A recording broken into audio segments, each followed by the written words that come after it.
We have to ask you a little about your Los Angeles Lakers fan because you're from New Jersey. I am from New Jersey. Originally? Yes, I am. How'd you catch the Lakers bug? When did you become a fan? Well, one, I always like to go against the grain. So, of course, everybody in Jersey had to be like, a Knicks fan, maybe a Nets fan, even though, but really more of a Knicks fan. And I would always try to go the opposite direction. But when I was 10 years old, I did a show called The Tap Dance Kid. And the national tour, the first stop was in San Francisco. And that was in September, August, September. I became a 49ers fan. And then the next stop was in October at the beginning of basketball season in Los Angeles. And from there, I became a Lakers fan. So I did jump on the bandwagon back in the 80s, but I've stayed on it ever since. So I don't know if you're really a bandwagon jumper if you stay on the bandwagon. No, listen, if you're on the bandwagon, if the story seems like it makes sense, which it does, then you are fully in on Lakers fandom and 49ers too. And I'm a Lakers fan now, even though they're garbage. You see what I'm saying? Well, what have the last couple of years been like for you Laker fans? It's been terrible. Besides Kobe's retirement, when he dropped the 60 points, besides that, it's been a very challenging time to be a Lakers fan. Speaking of Kobe, he's now getting a little bit into your sphere. Really, film production is something that he's really into now.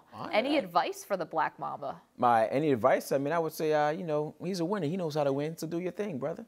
You know what I'm saying? Just do your thing, man. Hire me. That's my advice.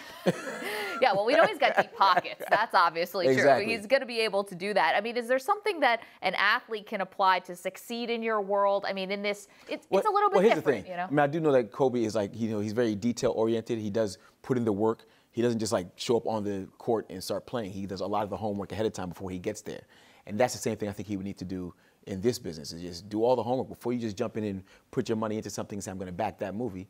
Do the due diligence and get there, and I'm sure that he will do that. Yeah. I said winners know how to win, so I'm sure that he'll do a great job. That's such phenomenal advice. Is there something, too, about when athletes, the outcome, they have a winner and a loser. When you're in the creative field, when you're doing the arts, it's really beauty in the eye of the beholder. How do you determine whether or not you've put on a great performance? I don't know. It's just, again, it is in the eye of the beholder. For me, it's really, as I look at it, do I believe what I did, or am I like, that was false right there?